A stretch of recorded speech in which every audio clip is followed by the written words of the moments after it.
Let me show these suckers how to ball out here. Oh, man, let's get this together here. Oh, layup. Oh, shot. Oh, three. Oh, it's like Brick City out here. Mid-range. Oh, my goodness, I can't buy a bucket out here. I missed the whole damn basket. Oh, my goodness, what's going on, man? My game is looking trash. Oh, here we go. Black Power Media shirt. Now we cooking. Trees. I'm taking on three of y'all with these right here. Between the legs. Oh, my goodness, behind the back. Layup. Oh, did he just do a reverse? He is in beast mode out here. I ain't got to look. It's falling. Oh, my goodness, this guy is going 3, 2, 1. Kobe. Nice. Black Power Media, baby. Nice. Empower yourself. Go get you some of that Black Power Media again. Right here, blackpowermedia.org. Yeah.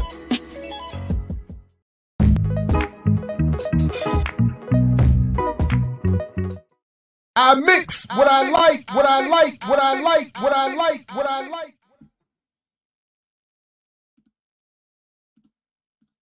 All right. Edition of I Mix What I Like right here at Black Power Media. Again, I'm Jared Ball. Happy to be your host. Please do like, share, subscribe, and put this in your socials. Put this in your wherever's. Like, share, let folks know you're here. Come join us if you're able to. Welcome to those who are here live. Welcome to those who will see and hear this later. And let's do what we can to boost the video in advance, primarily because we want to support the brother that we are fortunate to have joining us once again in here to talk in the context of more recent commercial media offerings, but just really any excuse to have him come back on is really what it is. So as I mentioned the other day, I saw the announcement and read some articles and discussed it in video of this forthcoming series on Apple TV, The Big Cigar, which claims to be telling the claimed true story of Bert Schneider, the Hollywood mogul's assistance of Huey Newton's escape to Cuba in 1974. So I thought, what better use of that commercial media product than to have it be an excuse to bring on our next guest. And of course, that's Dhoruba Bin Wahad. Dhoruba, welcome back to the platform. It's good to see you again. Thanks for joining us. And before we get anywhere, I want to just say, how are you doing? How is your health? What is the latest that you can share, and how you doing? Oh, well, thanks for having me again, Jared. Well, first of all, I want to give a shout out to a lot of the folks that helped me through the very difficult period at the end of last year and the beginning of this year. The GoFundMe, my health I was in a severe neuroscopy situation, and people poured out a lot of care, a lot of concern, and a lot of love. And all of those folks that have contributed to the GoFundMe that I have not had the opportunity to thank, to show my appreciation, to show my love, I like to do that now. And since then, I had to come back to Africa where I have no health insurance.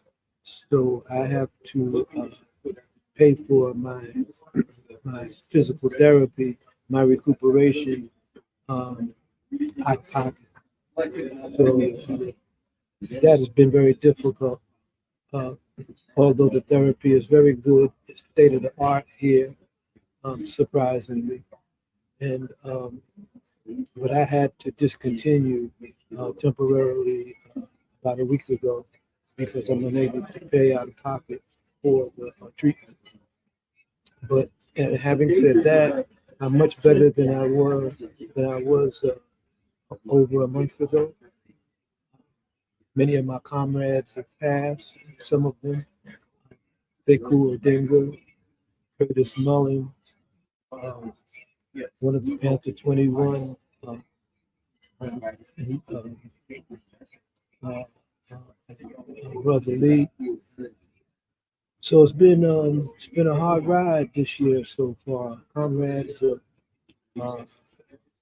passing, making that transition. Our generation is going down slow, and I'm just fortunate enough to have survived thus far. And so again, I'm here, and I haven't relinquished my dedication and focus on our people's struggle and what's going on now in that struggle. So again, I just want to thank everybody that's been supportive. You too, Jared, all of the folks in the Black Power media have always been very supportive, and I want to send my love to everybody. No, right on. Thank you. It's an honor to be able to try to be able to help as much as we can. We appreciate you.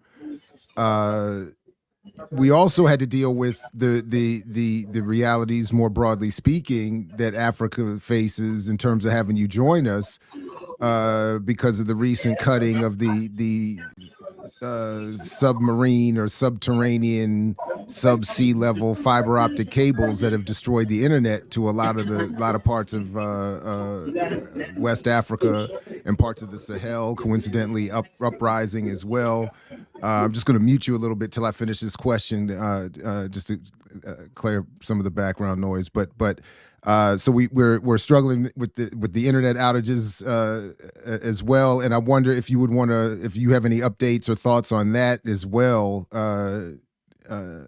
before we even get to the sort of topic at hand today. Well, it came as a total surprise to me, but I've been following events in the Middle East very, very closely, especially around the Red Sea and interventions of the U.S. and the British in the Red Sea, claiming to the intervention is designed or aimed at keeping open the shipping lanes into the Red Sea, mainly cargo that's going to Israel. And so I have my doubts that the supporters of Hamas, the Houthis, had anything to do with the damage or the cutting of this deep sea fiber optic cable that's underneath. It's at the bottom of the ocean. I don't think they have that naval capacity, and especially with the U.S. warships in the area. So my instinct is to tell me that the U.S. or British had something to do with this, especially given the geopolitics of what's happening now with the expulsion of France from the Sahel, from Niger, from Burkina Faso, from Mali, and also given the fact that Niger is launching a currency trying to undercut the currency of the CFA, the French back currency. So I suspect that the French or the Americans had something to do with it. They claim that it won't be restored, full internet won't be restored for another 5 weeks to 2 months. So it's very problematical. And I'm here at a 5-star hotel in order to get onto the internet, which is ironic because it's a 5-star hotel, the internet's working.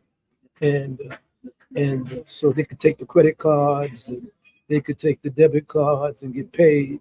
So it seems to be working here. So I had to travel from my house to here in order to make sure we had a cogent and a concrete connection. But it's not just affecting Ghana, Jared. It's affecting Nigeria. It's affecting Ivory Coast and Mali and almost all of ECOWAS, all of West Africa, including what I'm told parts of South Africa. So it's a significant communications breach, and I'm not disconnecting it from the fact that the United States just a few days ago was disinvited from Niger and asked to leave the United States military, AFRICOM, and that Ghana, unfortunately, has a military alliance with AFRICOM, with the U.S. military, and they're establishing a drone base here in Ghana, which makes my presence here a bit uncomfortable. And so I'm thinking about moving out and moving elsewhere. I can't stomach being in a drone base in an African country where the U.S. is operating drones to surveil and kill Africans across the Sahel and across Africa. Now that's deep. That's right on. So you don't think it's an earth slide? Has been reported in the BBC, an underground earth slide where mud just rolled over the. Well, I can't. I don't have any definite. I'm just saying. But my instinct is that given the current disfavor that the United States AFRICOM program is receiving in Africa, and the anxiety that many African governments have towards U.S. remaining militarily in their country, and especially the French. I can't say that this is coincidental, especially when we consider what happened with the Nord Stream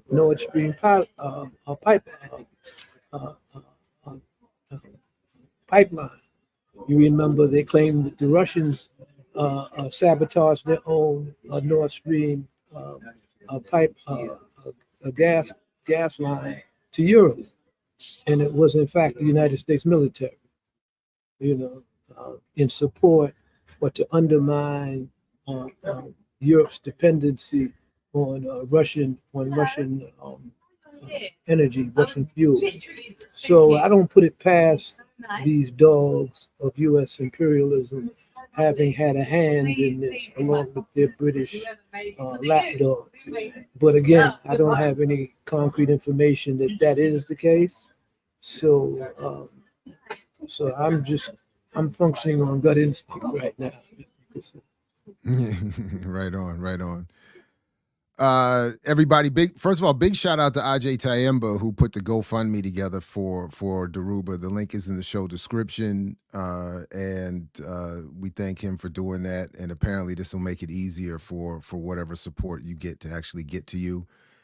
And we'll keep you posted, or ask you to keep us posted in terms of updates on your needs and where you end up. When and where you end up. But listen, so specifically I reached out and because again, I saw and talked a little bit about the other day, the Big Cigar, which apparently has been an effort in terms of developing a film around this for maybe even 20 years at this point. And the point being, the point is to tell the story of Bert Schneider and Huey Newton's friendship, and according to at least one or two of these articles I read, a potential romantic relationship that ended up having Huey and Gwen, escaping charges Huey was being faced with here in the United States, some horrific charges at that, to be honest, to get to Cuba. So apparently this series on Apple TV is going to start in May, and it seemed to me clearly a way for them to have fun with this history and to talk about nominally Black radical figures in very un-Black radical ways. So given what you've shared with us in previously on the platform, I thought it would be another good excuse to ask you to come on and talk about it, in particular because, as you've said, you on the one hand give tremendous credit to Huey Newton for creating a context that would radicalize you and others and create space for you and others to do good work. But you also have acknowledged that he put a hit out on you, or what was encouraged to come after you. So I thought, what a perfect balance for somebody to talk with us in a more, I think, appropriate way, the complexity of a Huey Newton that I think we're not going to get in this series. I think we're going to get a very salacious, depoliticized version, as I'm predicting at least. So that said, that was the sort of the basis of this particular invitation. I think Dhoruba's asking for a little bit of room to talk, but so yeah, I just thought if you could talk a little bit about, again, what you know maybe of this story, maybe what is the more appropriate way that Huey should be remembered, particularly for younger generations that are going to become radicalized, or anything else. That was, I think that I want to make an initial reference to Joy James's work on Angela Davis and unraveling Angela Davis. And as Joy James pointed out, the purpose of her writing that book was not so much to demystify Angela, but to show or to illustrate to a generation that was unfamiliar with the period in which she grew to maturity and gained her political iconoclastic status, that things weren't as straightforward as we would think in the development of a person's revolutionary character, a person's revolutionary political stature. We are human beings, and we go through certain periods of development. We fall under the influences of conditions and family and friends. And before we reach a level of maturity or a level of revolutionary clarity, I think that was applicable not just to Angela Davis, but to Dr. King, as we saw in his evolution, his political evolution, Malcolm X, as we saw in his political evolution. And in fact, you and the other brother, what's his name, wrote a critique of Manny Marable's book on Malcolm X. And I think that y'all Dr. have Burroughs, yeah, Dr. Burroughs, my man. Shout out to Dr. Burroughs, brilliant brother, man. And I just think that when it comes to Huey P. Newton, we have to afford him the same type of a lens. We have to use the same type of lens. Huey P. Newton was not just a simple revolutionary figure with a black beret and a shotgun. Huey Newton had to arrive at that position in life through certain conditions and a socialization in society. It's written. I believe it was Engels that wrote it. It might have been Marx that said, "A man or a woman's social being determines their thinking," and this is very important to understand. That Huey P. Newton was a human being, and his social being determined his thinking and his character. I think that we could never take away from our heroes and sheroes who stepped inside of history to move us forward as a people. We could never take away their role and their contribution simply because of the weaknesses or the proclivities of character that made it appear unrevolutionary or even reactionary. Huey P. Newton was a historical figure for my generation, and no one could ever take that away from him. What he did, what he founded, what he established, and the path that he set us on.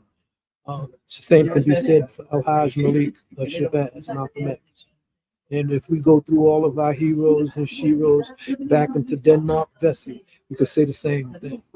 So I think, having said that, I think that the types of works that are coming out now, like the recent movie a couple of years ago on Fred Hampton, where the emphasis and the focus was on the traitor and the snitch, and not Fred Hampton. And in fact, he was called Judas in the title.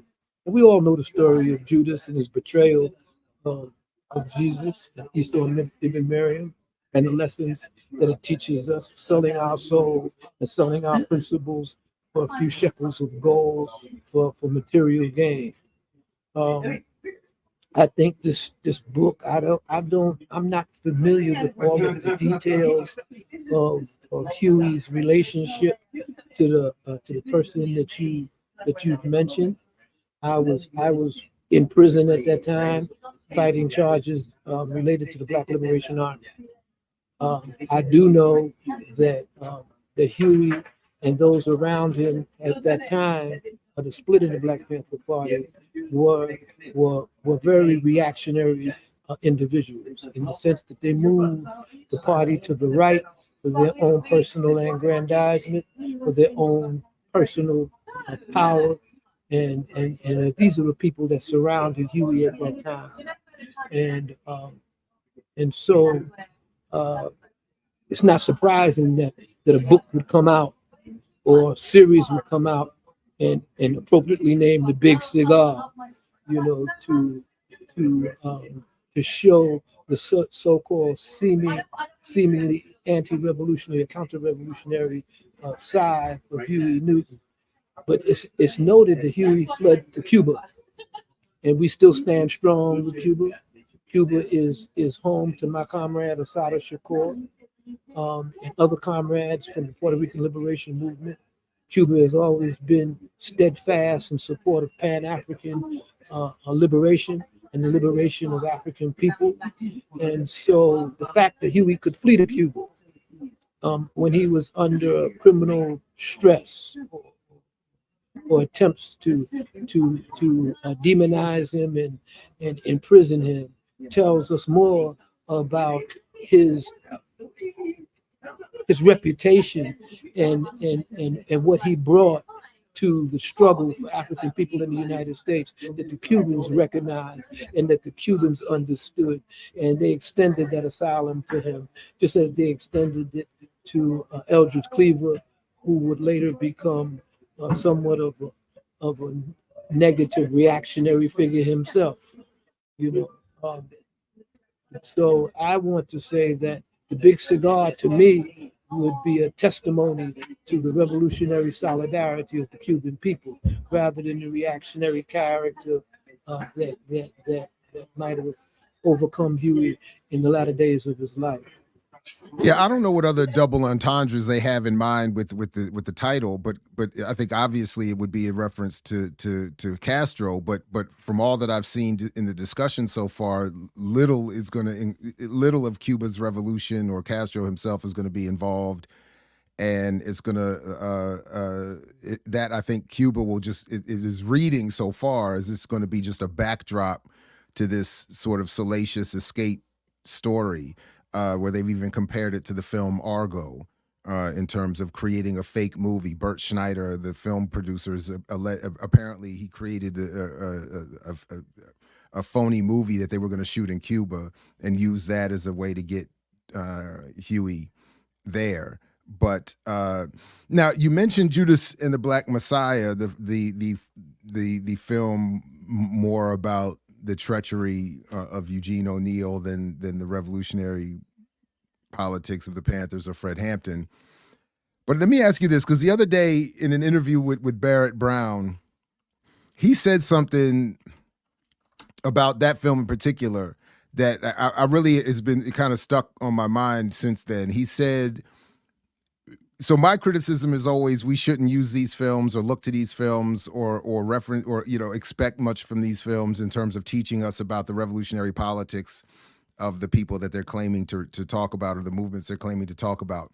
But Brown's argument was what that movie is good for is showing people, because he agreed, don't use it to get radical politics, but he said it is helpful in showing people how the state turns people into traitors, the process by which people are trapped and tricked and manipulated into treachery. And I'm wondering now, what you think about that in terms of whether it's Judas film or any other film that gives so much room to the state in these discussions.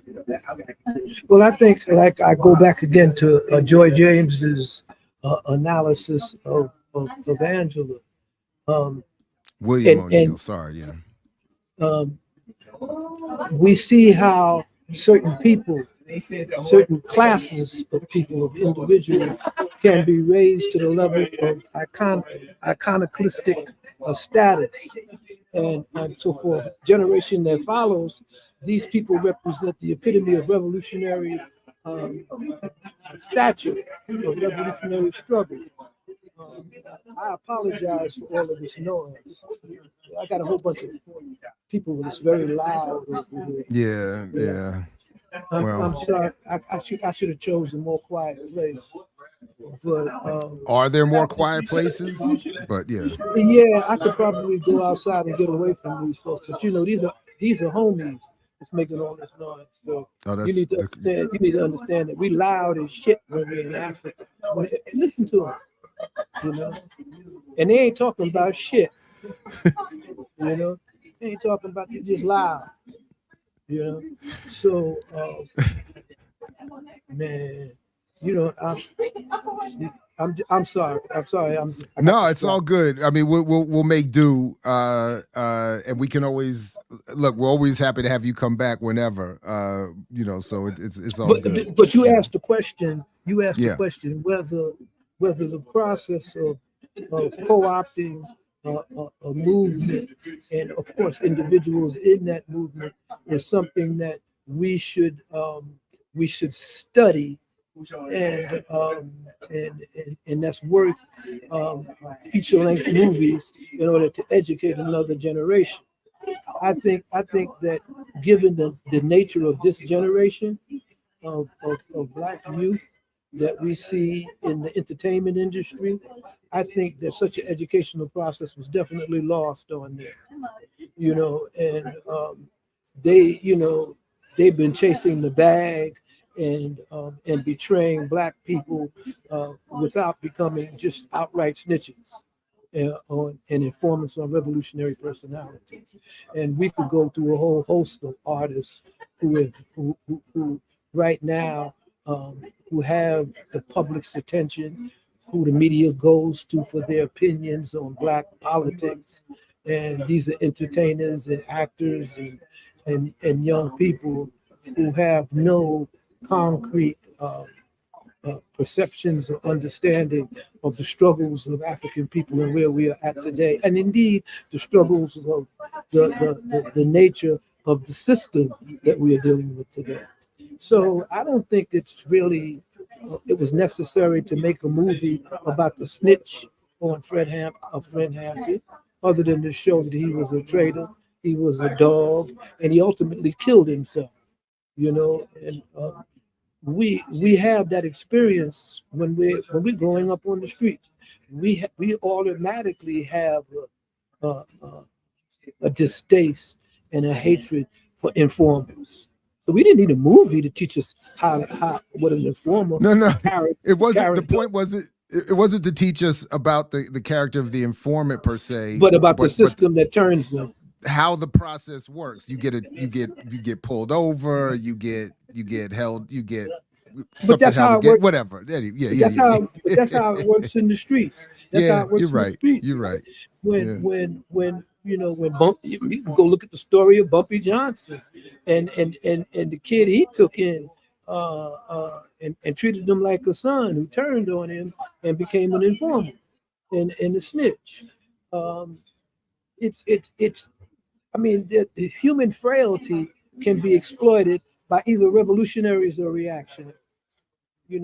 None of us are perfect, and all of us have our weaknesses and our vulnerability, But it's those, in the Quran, for instance, it tells the Muslim to stand for the truth, even if it's against your own soul. Stand for the truth, even if it's against your own soul. And that right there, if you just latched on to that, they could never turn you into a snitch. You see? And so it's always the weak person who gets caught by the system, and the system then says to them, you're going to go to prison, like forever. But, if you work with us, you got it going on, we'll pay you. And what we need you to do is A, B, C, and D. This has been going on since Judas.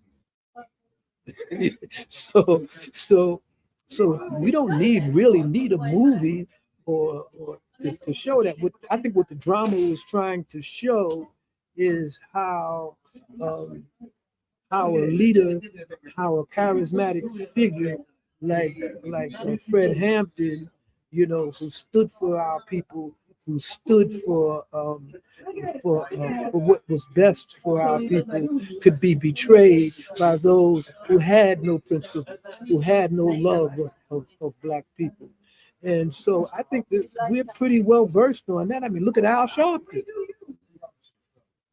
You know, look at Al Sharpton. Al Sharpton's got a spot on MSNBC, and Al Sharpton was a snitch. He was an informer. He was always one of those individuals.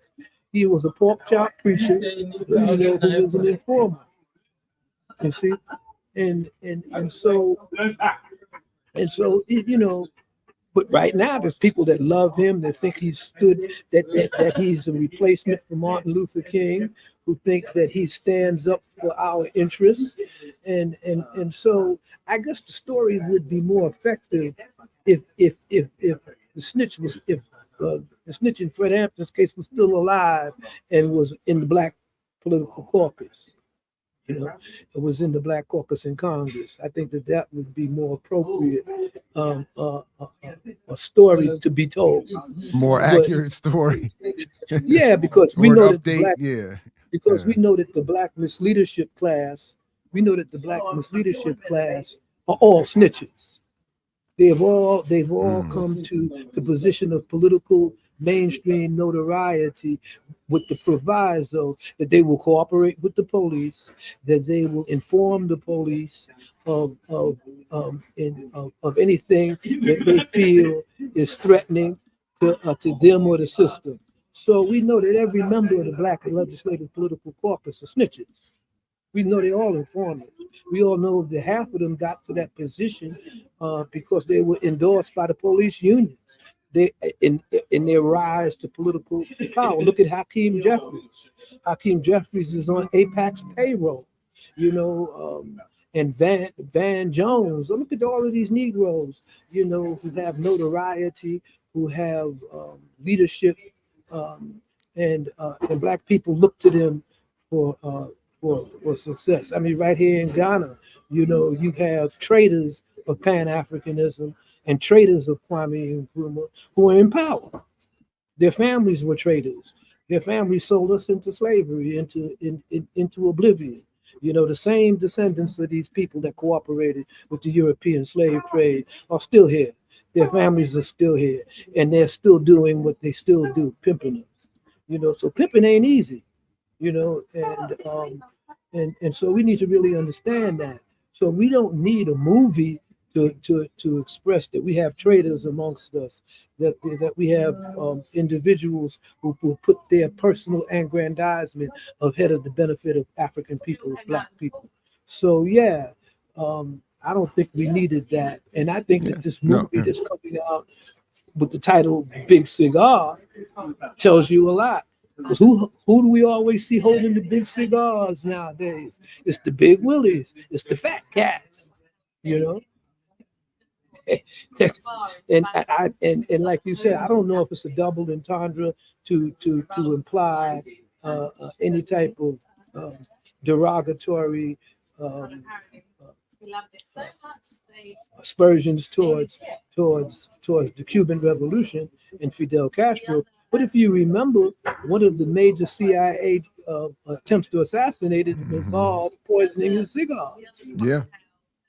Yeah. And that's sort of what I mean is that, and again, why any excuse to invite you on is a good one, because what the articles and the so far most of the discussion of the series seem to be about, to the extent they mention Cuba at all, it's really just a backdrop and a place. They don't even, these articles haven't even been talking about, they don't even mention Castro. They don't mention, they don't, in fact, they don't mention it as a political asylum for Huey. They mention it in the context of Huey's bad behavior while hiding there to escape some really horrific charges of violence against women and Black people. So that's being saved by his white male Hollywood best friend. One of the articles called him the best, Bert Schneider, the best friend of Huey Newton. So it feels like it's going to be like a buddy cop or a buddy adventure film. But isn't that the same thing they're saying about P. Diddy and the white man that helped him start his record company and help him rise to power? Wasn't that a bromance too? That's part of the alleged discussion that there's that. But isn't this something that is always being pointed to when it comes to black figures, whether they're political or otherwise?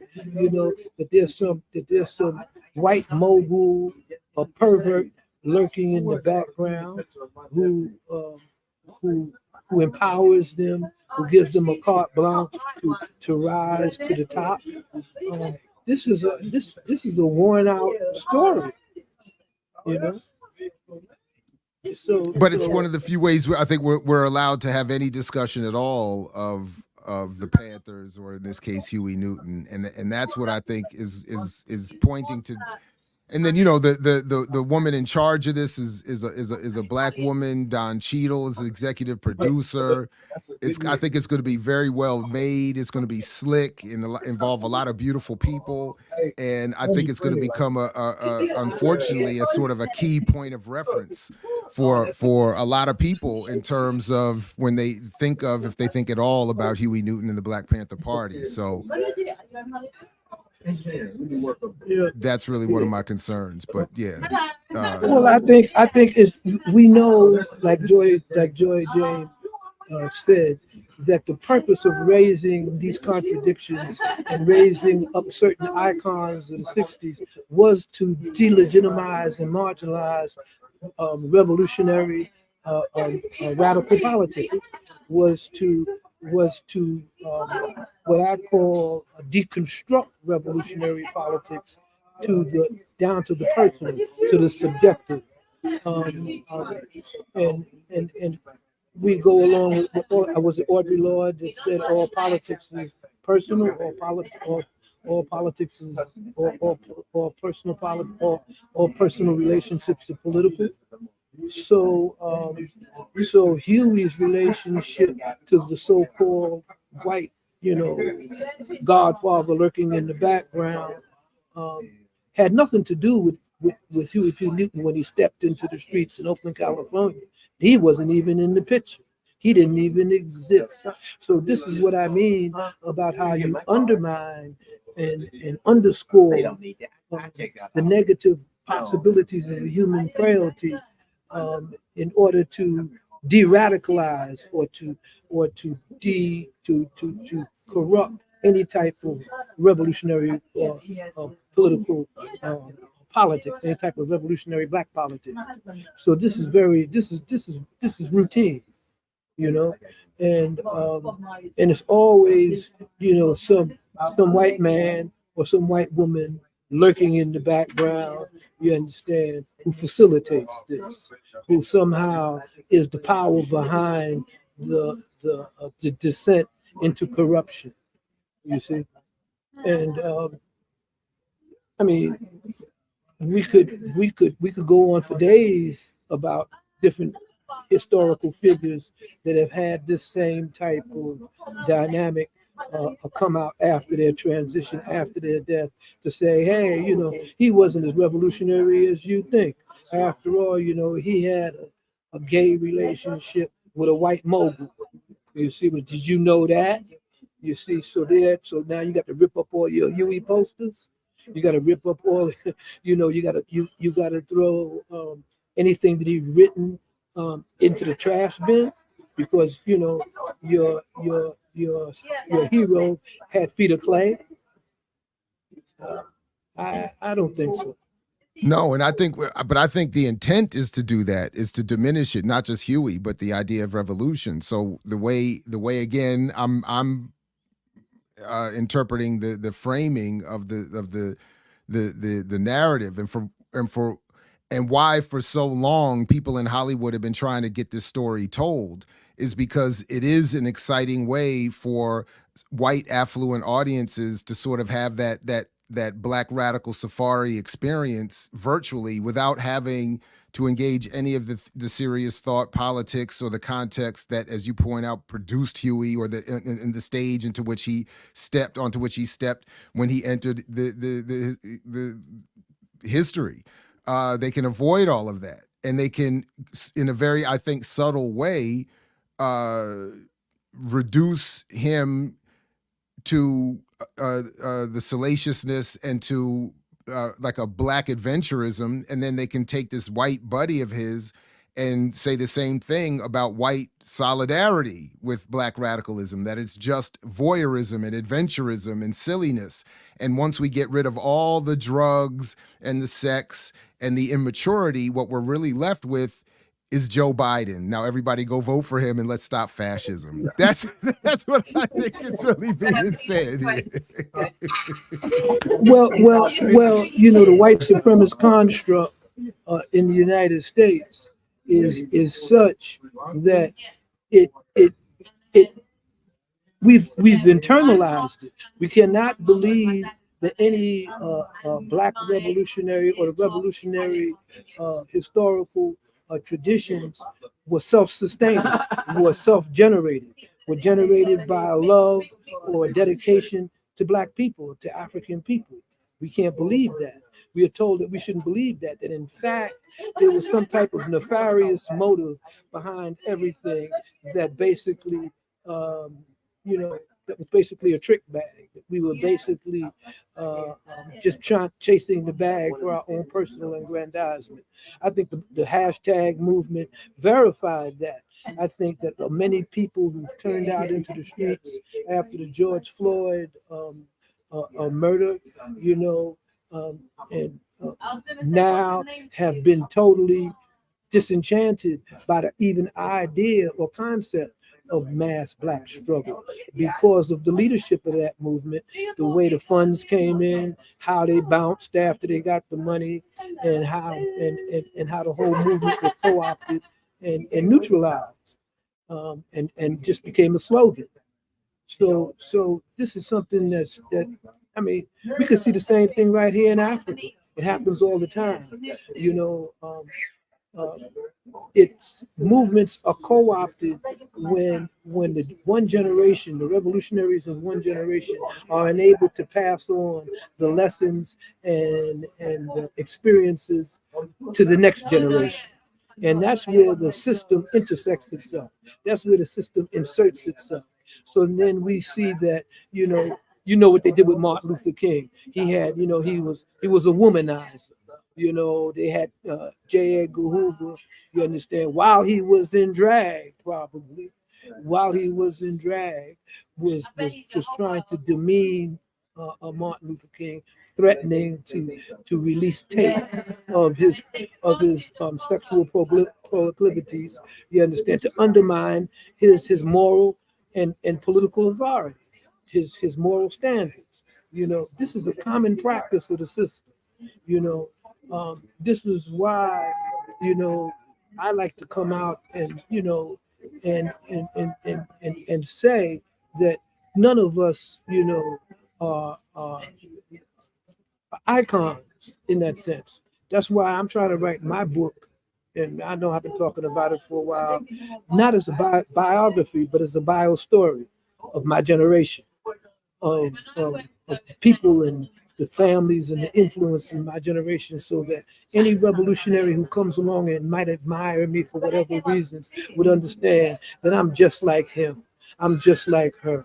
I'm just as human. I'm just as subjective and imperfect as they are.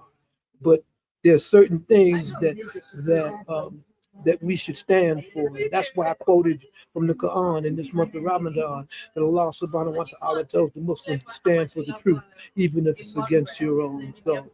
And in the Quran, it tells the Muslims, says, who would stand for those who are hungry, who are weak, who don't have protection, if not for you? You're the best evolved of humankind. You enjoin what's right and you forbid what's wrong. And that has been the story of my life. I've been trying to enjoin what's right and forbid what's wrong. And sometimes I've been wrong in trying to forbid what's wrong in my personal life. But I still keep my eyes on the prize and still try to be that for the next generation, to be No, that figure definitely. for the next generation. No, definitely. Thank you. And so shout out to Musa who says, so do you mean the Black Panther Party weren't waving U.S. flags and fighting for assimilation into white corporate capitalism? And of course, the reference is to this is to this right here. Yeah, because Beyonce sure did go quickly from the Super Bowl halftime performance of Black radicalism to that. That's some wildness. Real quick though, Quaker Anarchist is asking, do you think Democrats use their volunteer records to target radical voters' kids to steer them off radical towards to being co-opted? I have lots of examples and that would track actually if true. Do Democrats use their volunteer records to target the kids of radical voters to steer them away from radical politics? That is interesting. I don't know if you have any thoughts on that in particular. I know there's been a lot of discussion over the years of why the children of revolutionaries seem not able to be the same revolutionary as their parents. Having become a parent, it seems obvious to me at this point why that happens. But any thoughts Well, on that? yeah. I have five sons, and I have one son who I won't speak to until the day I die because of his choices. He chose to be on my side on the side of my enemies, and to advocate for them and to fight for them. And he did that after he came back from Iraq or wherever he came back from, Afghanistan, in that experience. I was raised with my cousin who was like my brother. When he became a policeman, I never talked to him to the day he died. That's how strongly I feel about who my enemies are and who my friends are and what I stand for.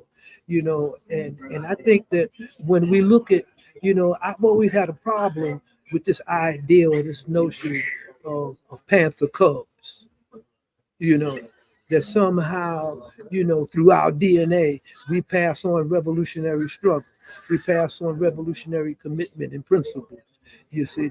And we passed on the ideas and the ideals of sacrifice. And I just explained that the major way that repression works, the major way that encapsulation of radical politics works is to disrupt or disconnect the experiences of one generation from the next, so that they cannot draw on those experiences. So what we had today and what we always have, we had Black folks reinventing failure.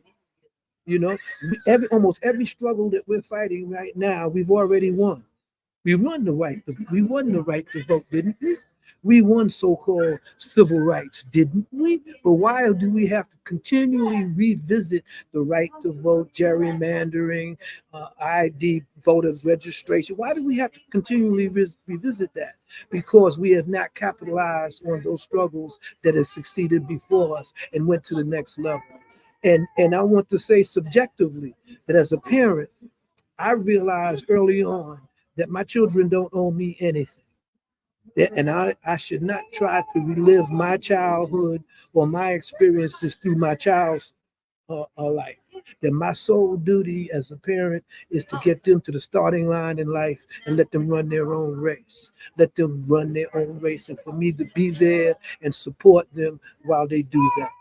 And that's why I don't talk to that son. He's running the wrong race. He's in the wrong lane. And I can't support that, you see. So I'm saying that to say that the idea, the notion that the children of Panthers are somehow supposed to take up and be like their fathers or their mothers is a fallacious notion. It's unreal. Now, of course, if the child does do that, it's because they have a love and closeness to their parents and what their parents stood for, and they made the decision in their life to live like that, you see. And we can't make that decision for them. Children don't owe us shit.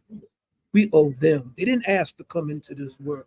We brought them into this world, and we owe them we have the responsibility to try to create a better world for them to grow up in. But if we fail in that struggle, it doesn't necessarily mean they're going to pick up the baton where we left off, unless we have created the type of institutions, the type of relationships like the Vietnamese people created, where they fought from one generation to the next until they were free. I always use the analogy that when the Vietnamese were fighting against the United States, the strongest military power on the planet, that they didn't get the memo that they were supposed to lose. They didn't get that memo. So they won. And they won because they fought the Japanese, they fought the Chinese, they fought for generations until they were free, until they had their own country and their own people's struggle had triumphed. So our children don't owe us anything if we haven't created the mechanisms and the tools by which they could make decisions to run their life, to run the race of their life in our footsteps, and draw on our experiences and take our sacrifices to a higher level, to a new level. And so that's what I feel about that. I think that the idea and the notion of a Panther cub havoc just because he had parents that were in the Black Panther Party, that somehow makes them ipso facto a Black Panther revolutionary. No, many of them are pimping that. Some of these kids don't really understand the sacrifices and what their parents really went through because they haven't endowed themselves with those politics, understanding those politics that made us do what we did. They're just superficially dealing with it. And so I don't think our children should be held to the standard that they should be like their parents. These are different times, and these are different conditions. And history doesn't repeat itself; it rhymes. And what created the Black Panther Party in the mid '60s, those conditions are gone. And the Black Panther Party that came out of the mid '60s, you cannot implement that or start that again right now. In the 21st century, you need to take that to a higher level, to a much more intense level. We have global communications now. We have technology now. We have artificial intelligence. We have the weaponization of data. We have all of these things that we never had in 1966 and 1967.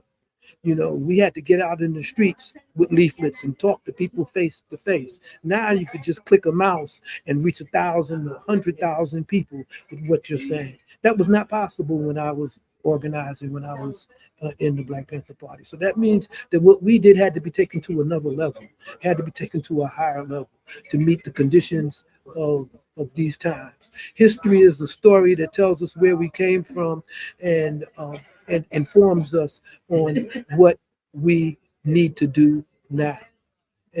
But right now, life is real. I don't know if you ever heard this, but life is real and life is earnest and the grave is not its goal. So all I can say is just because your dad was a Panther, that doesn't make you one, because you're living in the 21st century. So what is it you're going to do to move that paradigm of struggle and liberation to the next level? We're living in a global village, and in fact, we might even have to question the very idea and notion of nationalism, because nationalism might be obsolete in the context of global humanity, global warming, and the fact that we are all on this planet, and this planet is going to hell in a handbasket. So what are we going to do about it? We are witnessing right now as we speak a genocide in plain sight in Palestine. That's crazy. Do you know it was the Vietnam War that changed the politics of America? And that was just on the 6 o'clock news. That was just, black kids coming and white kids coming back in body bags. That wasn't McLuhan's global village back then. We're witnessing genocide in plain sight, Jared. We're witnessing a Zionist white supremacist settler state starve people into submission in order to empty a country and take their country from them in plain sight. And what do these Arab regimes do? They just talk. What does the United Nations do? It talks. This is plain. This is unprecedented. And so you have a generation right now that is witnessing this, right? And what are they doing about it? What are they going to do about it? How are they going to hold their leaders or misleaders to account? I mean, you haven't heard a peep out of the Black Legislative Caucus, the Black Congressional Caucus about Palestine. You have heard some whisperings. They'll sit up at the a Biden State of the Union address and hold up a little sign saying ceasefire now. That's it. So that genocide is playing itself out in Palestine right now by the European settler state of Israel. It's going to play itself out right here in the United States. And the United States is what? A European settler state. That's how it evolved. That's how it became powerful, was from the genocide of the native people and the enslavement of African people. Okay? So don't think that what the Palestinians are going through, that we're immune from that it won't come home to haunt us and to be applied to us.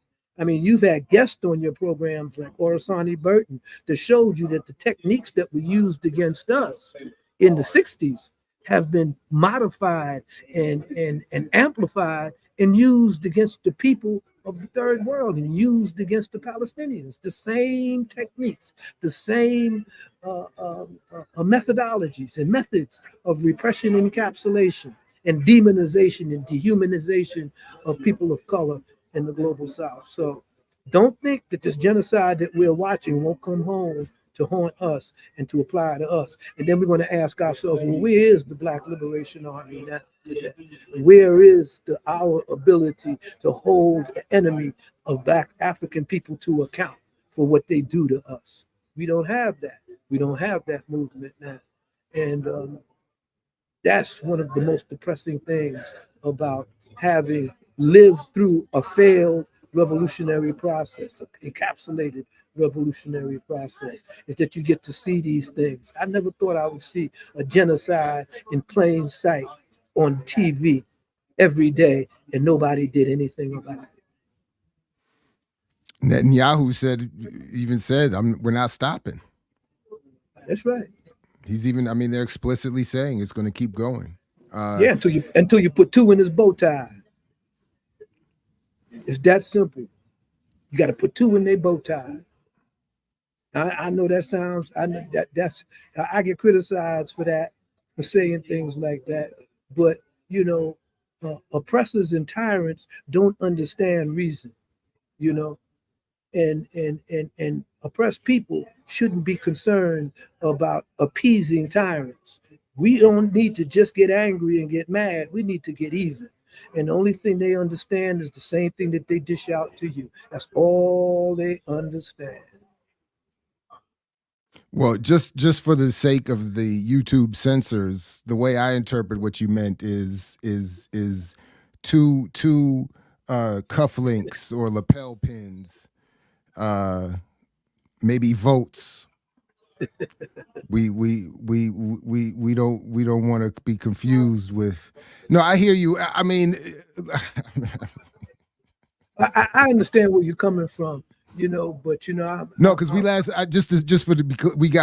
last strike we got was for a similar suggestion being made about Kissinger before Kissinger passed on. So I just want to be clear for the censors that. Well, I could say, I think that it's clear that we have censors who are Christians, and so they always talk about what you sow, so shall you reap. Yeah, super fast cufflinks, exactly. Yeah, well, But just to sort of bring it back real quick to the at least the foundational starting point with Huey, you know, one of the points that you raised is something that I learned in reading about Huey years ago, which was his point about that you articulated perfectly, that his argument was there were no more there are no nations to which we can decolonize at this point, and largely because of the enemy's ability to penetrate any nominal border with their media and communications technology, which I always thought was an interesting argument to be being made in the early 70s. And by today, to the extent I think he was right then, it's absolute today. The nominal borders are easily erasable, and then any idea of a national. This is always my struggle with the idea of the practicality of nationalist politics. Not that I disagree, but what does it look like given just that point that we need? Yeah. No, go ahead. Yeah. Well, we really need to understand or investigate whether self-determination in a global in the global society, in the global village, so to speak, whether self-determination actually equals our pre-21st century notions of nationalism. You know, it's like fascism today. Fascism today is not the fascism of yesterday. It's not the fascism of the turn of the 20th century. It's not the fascism of Benito Mussolini. It's much more sophisticated than that. That's why I call it democratic fascism. In the United States, that's purportedly a democratic society, Black people have been under a system of fascism. And what is fascism in its essence? It's the organization and the wedding or the union between finance, capital, and the state, and it's used to and its authoritarian means of controlling the politics and the conditions of people's lives. And that's what we have today. Big money controls United States politics. That's how APAC is able to do what it does. That's why the United States is silent in the face of the genocide that's being committed in Palestine and helping it along. That's why they're complicit in it. This is why the UN, United Nations, is crippled, because there's all of these nations of the state of the world, and they're powerless. All of these states and nations are powerless. So we have to question whether self-determination equals 20th century nationalism.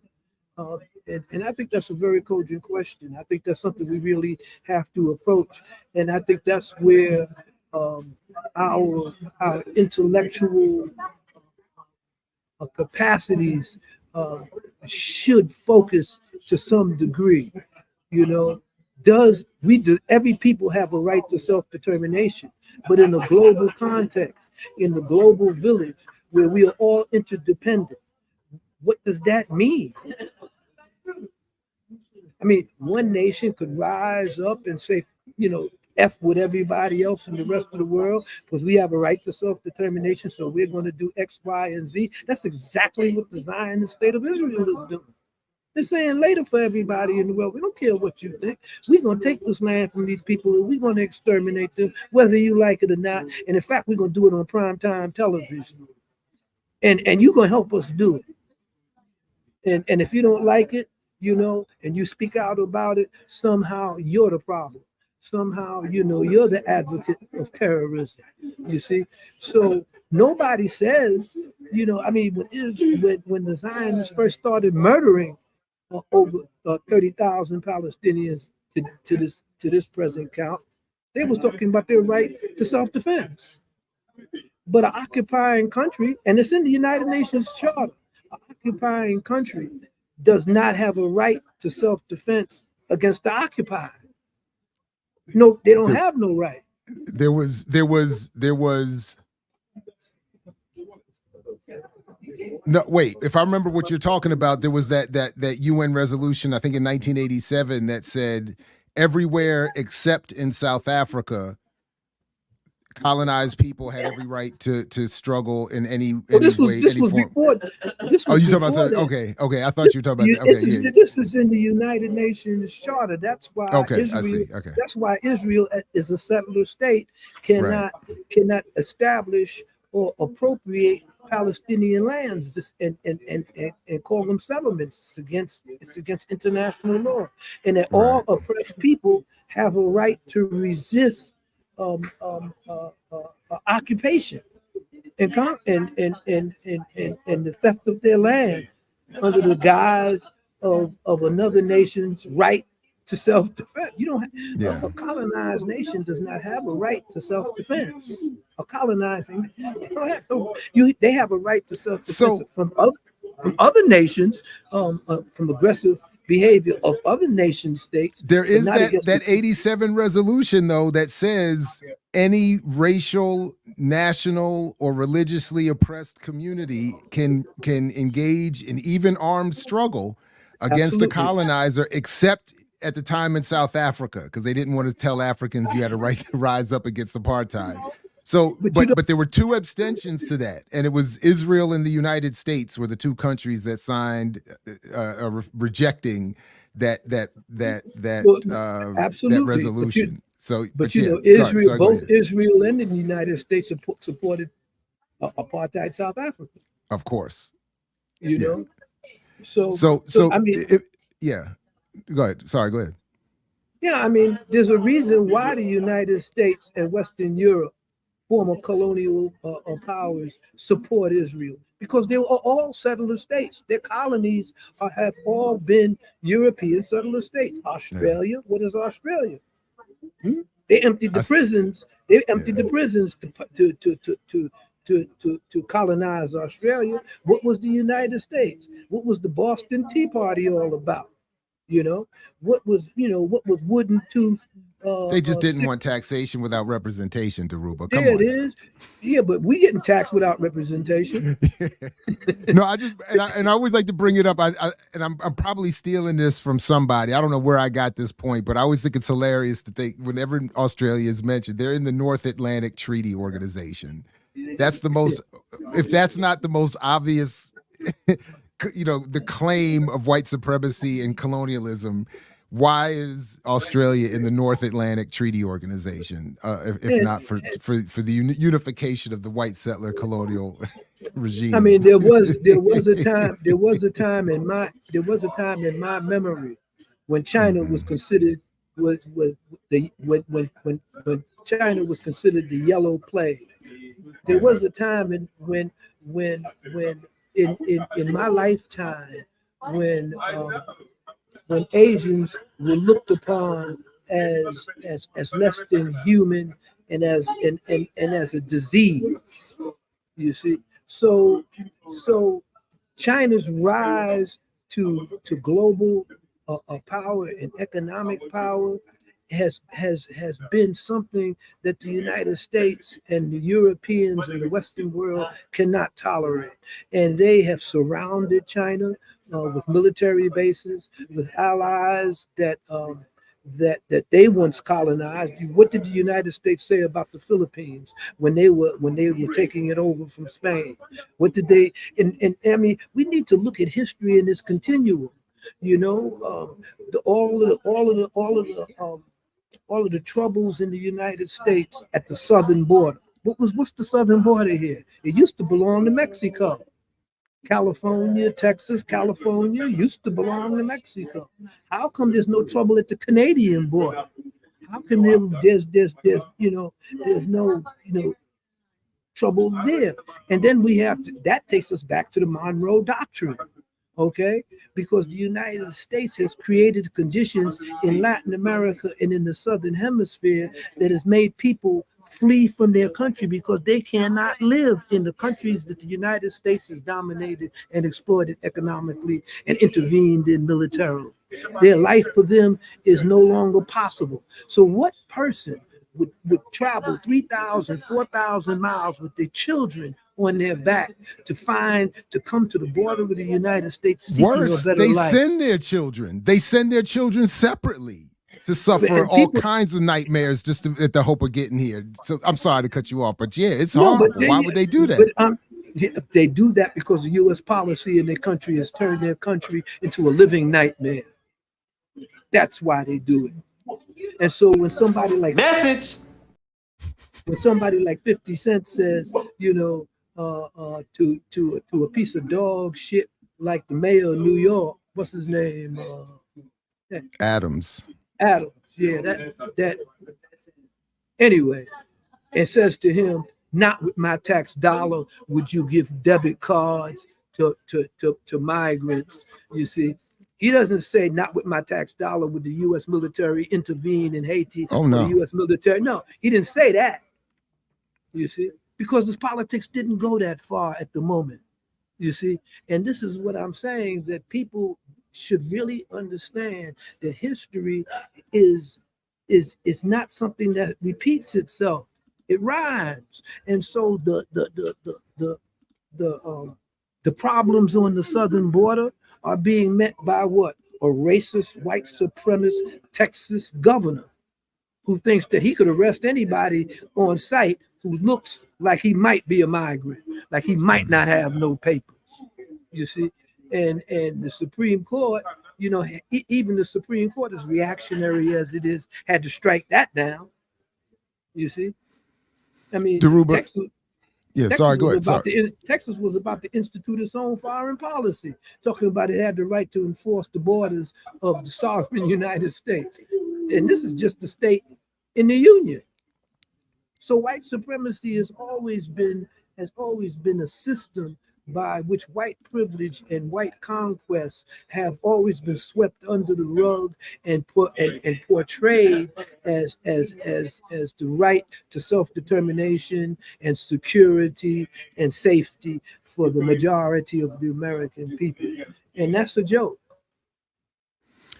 Dhoruba, if I can, let me fold in a couple of comments and questions that we've been getting that I've been trying to track a little bit of. So first of all, I want to remind everybody that the GoFundMe link to support Dhoruba is in the show description. Please refresh if you haven't and support in any way you can. Let me see here. So let's see. We got that question and that question. So welcome, Ariana Gladney, as a YouTube member. Welcome to you.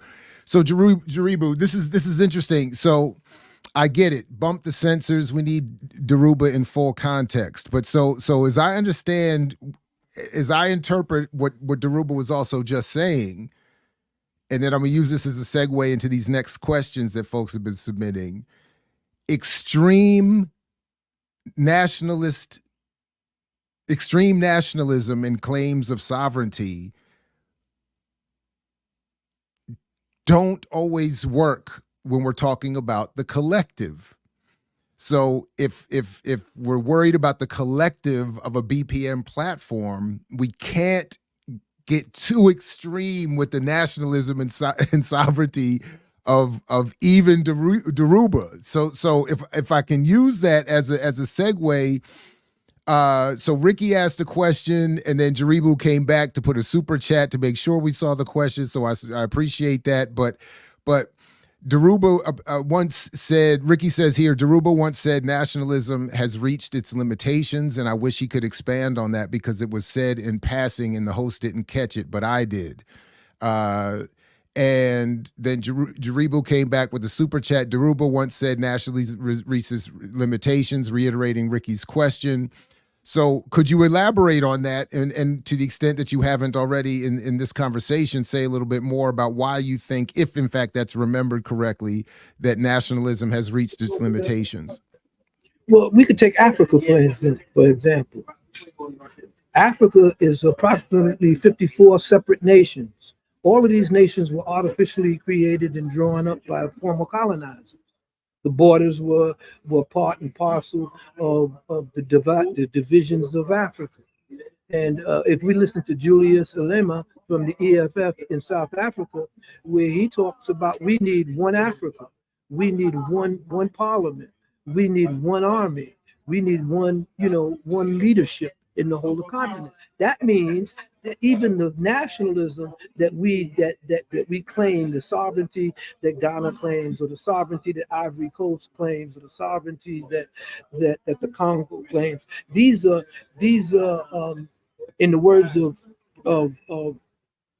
Lucky Dube, they're Mickey Mouse nationalism. They have no real benefit for the masses of people in their territories, and so each territory, each nation could be exploited, and their minerals appropriated individually. But it collectively, Africa is super rich. If we created a currency called the Afro based on the mineral resources of Africa as a whole, and forced the world that when they came into Africa and they wanted to extract bauxite, they had to extract bauxite from the bauxite market and not from one particular country, the whole parameters of global politics and the development of Africa would change. So nationalism has reached its limitations, just as Kwame Nkrumah talked about the next stage of imperialism was neo-colonialism. The next stage of domination of the continent of Africa was based on the bogus notion of nationalism, of a nationalism that's been basically appropriated from the West. I mean, you have, just like in the United States, you got a two-party system, but the left wing and the right wing of the United States politics are all attached to the same vulture, the same bird. And you got the same thing right here in Ghana. You got two-party politics. And so you have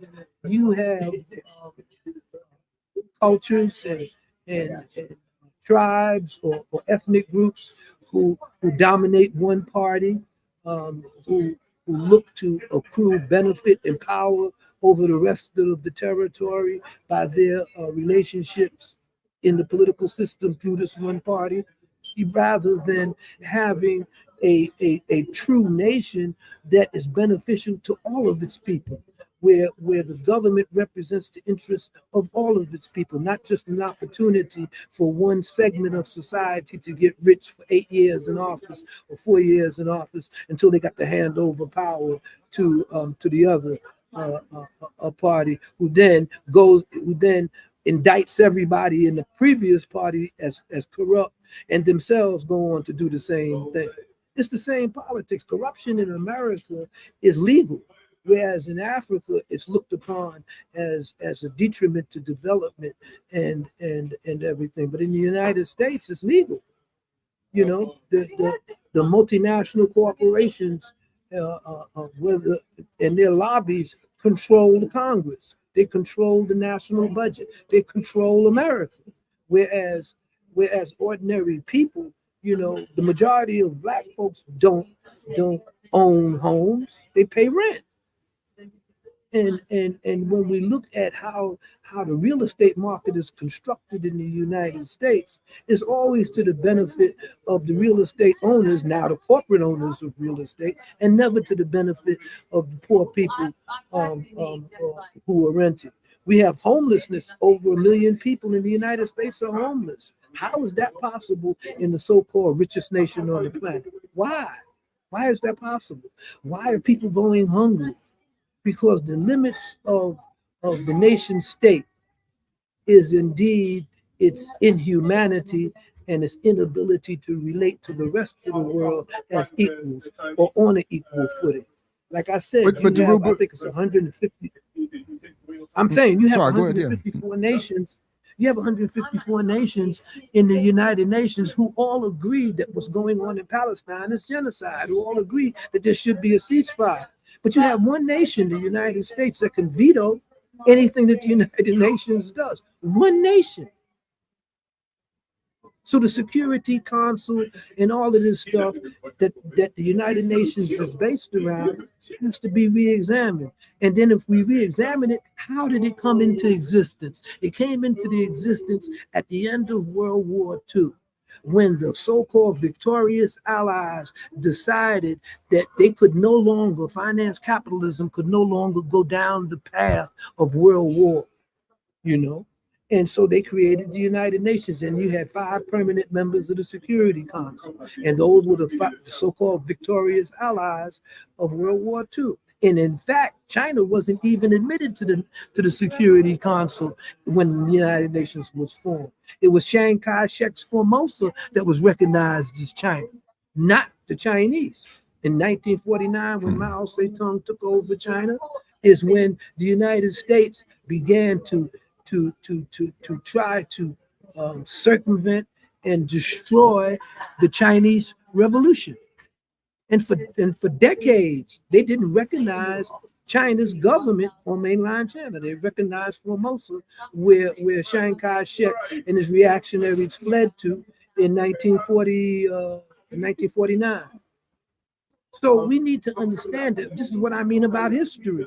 If we look at history, we see how we got here. And that nationalism has outlived its usefulness in a global, in a world of globalized trade, of global finance capital, of global dependency. We are all dependent on each other for survival in this world. And we are destroying the planet in the process.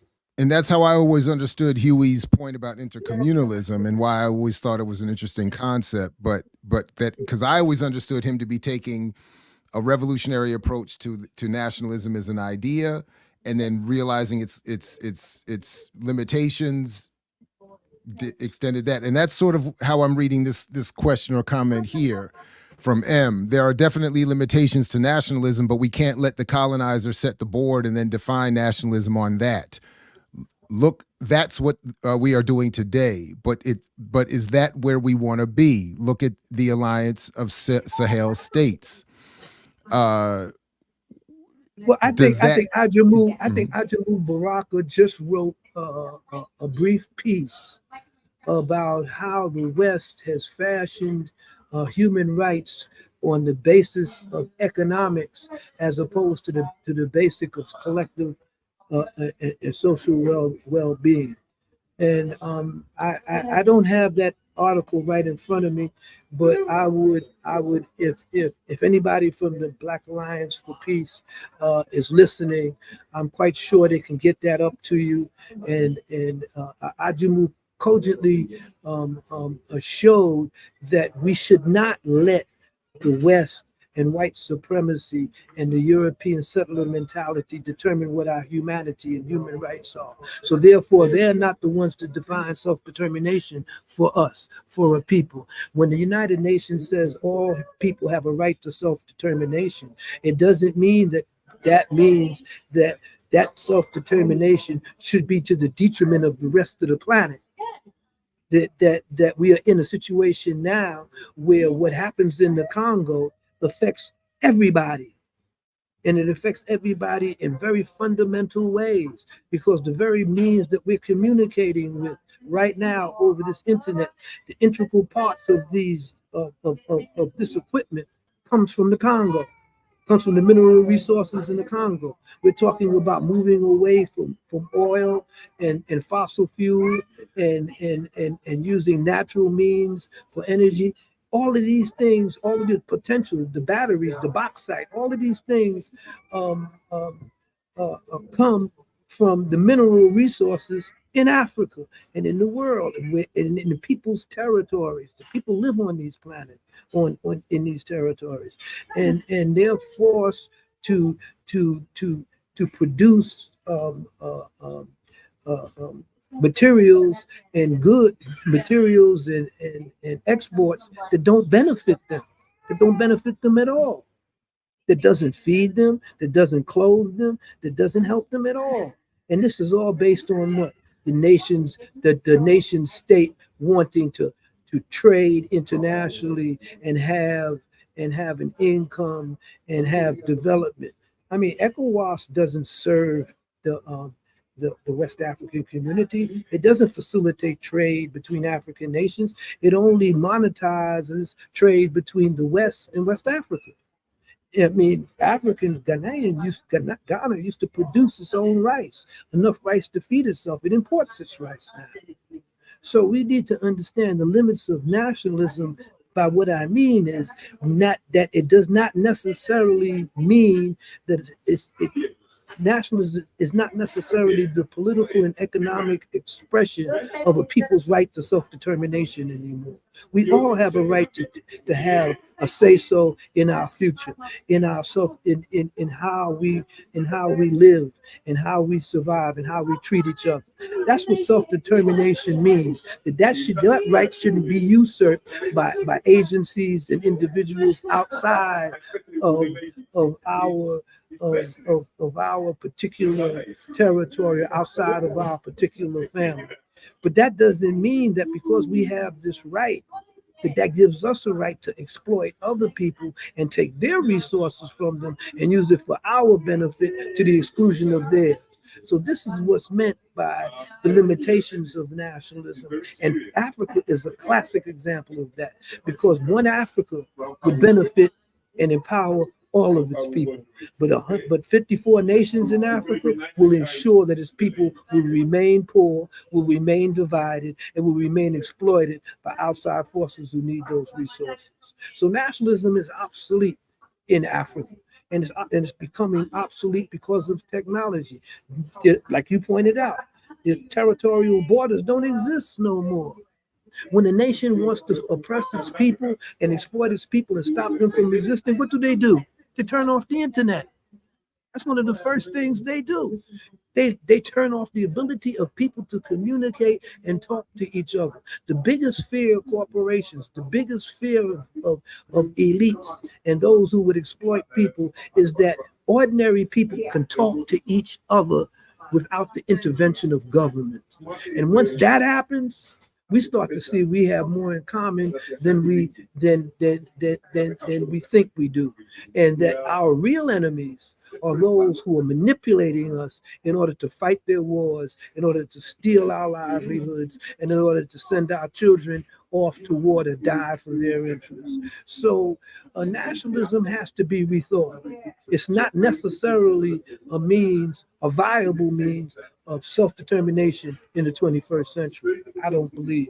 And speaking of Huey's move to intercommunalism, I think that in a way you're right. Huey was brilliant in the sense that he thought ahead of his time in many respects.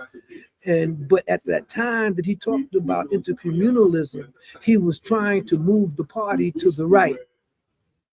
And the result of that was the same as what happened with the hashtag movement.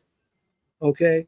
The basis for the Black Panther Party's strength in the Black community was the ability for us to teach our people that socialism, that interdependency on each other, that we had the ability to survive on our own, to thrive on our own without the intervention of finance, capital, and exploiters. And that if we just looked out for each other, if we just considered each other's needs our needs, we could house ourselves. So we used to take over buildings and squat and fight for the right to control those buildings as collectives. Okay, we won many of those struggles. In New York, we won the struggle. That's what resulted in rent control. Okay, was an organized tenants movement in New York that challenged the absentee landlords, that challenged real estate. Okay, but those victories were all eroded and taken away over the years because people lost their connection to those radical struggles that had empowered that generation, that had empowered us. And so what I'm trying to say is that move towards intercommunalism on Huey's part was clouded or misappropriated by the necessity to move away from confronting the state on the level that it needed to be confronted with at the next stage of racist white supremacist consolidation. People ask me what was one of the major significant achievements of the Black Panther Party, and I said one of the major achievements of the Black Panther Party was that it stalled the consolidation of fascism and right-wing politics in America by at least 15 years. So what started with the first SWAT team in Los Angeles, California, that was unleashed during the Black Panther Party office in Los Angeles, California, has now evolved to a militarized police state. And the Black Panther Party held that process up for several years before Lyndon Baines Johnson and Nixon came up with the war on poverty and created poverty pimps. And you know what I told you in the letter that you and I shared, that was from these poverty pimps came Black capitalism. It was from this idea of on Black entrepreneurship being the path to liberation that Black capitalism emerged. And it emerged in order to squash the idea and the notion of intercommunalism, of Black socialism, of our ability to thrive and create in our own community, our own means of sustenance, of food, clothing, and shelter. We've had that power. We've always had that power. When we look at the average urban enclave today, if you look at any city with a majority Black population, if you look at any city and you look at that city as an organism, you would see that the very workers and the first responders, all those people that keep that city functioning, are our mothers and uncles and brothers and sisters. When you call for someone to fix the broken water main in the community, it's a brother that shows up with a hard hat that diverts the traffic, and they fix the water main. If we have all of these skills to make our environment survive, why isn't those skills used for our benefit? Why is it appropriated by corporations in the state, and we have to pay taxes for services that then become less than adequate for ourselves? And I always ask African people, what are you going to do tomorrow if they cut off the water and they cut off the lights in the Black community? What are you going to do? How are you going to feed yourself? How are you going to have electricity? What are you going to do? And when you answer that question, you'll see that we do not have the ability or the power to control our own community, least of all our own destiny. And that's why it's important for us to understand what socialism really means, what collective work and collective dependency and interaction really means. Okay, but we've been told that, our own personal talent and our own personal abilities will get us out of the ghetto, and we could rise to prominence. And then we have these folks that come along and say, I did it, you can do it too. That's not true. And they're permitted to do that. So individualism has been substituted for socialism in our community, for social responsibility in our community. It's been individuals and individualism. And that's not the path to liberation. The path to real liberation is collective work, is collective unity, is collective struggle, is our ability to control our own communities and our own resources and put them to work for us, and rather than have a system that exploits us and uses that against our own interests for profit.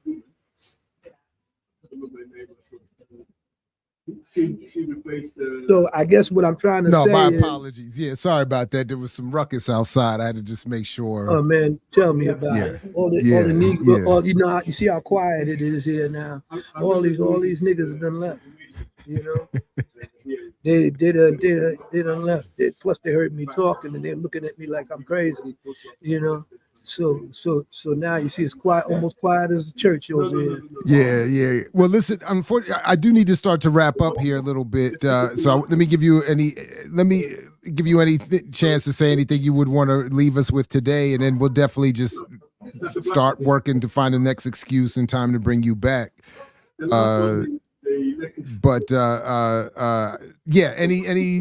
Anything you didn't get to that you would want to get to real quick, or reiterate maybe? My bad. There's a whole lot I didn't get to.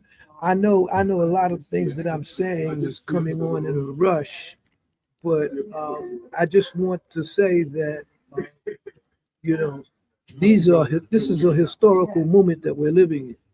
We're living in a very serious period in human history right now. And the United States hegemonic power is being challenged. The United States is evolving into the full-blown authoritarian police state that it's always been fronting off as democracy.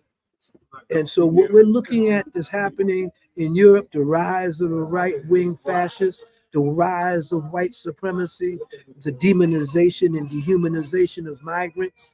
All of these features are going to be used in a way to dehumanize and control us. When we as a people look at migrants as our enemies, as people who are here in the United States in order to replace us as a minority, or the right wing is talking about how they're being brought here in order to build up the power, the political power of the left, and all of this stuff. This is all bogus. We need to understand that the United States is an empire, and this empire is in decline and is being challenged from within and from without. And we need to prepare ourselves to deal with this. We need to survive white supremacy and its decline, just as we survived the bullwhip days and the decline of chattel slavery and its abolishment. We need to prepare ourselves for that. We need to organize ourselves for that. And we need to reach out to those people in the world who are similarly situated, who are subjected to white supremacist colonization and exploitation.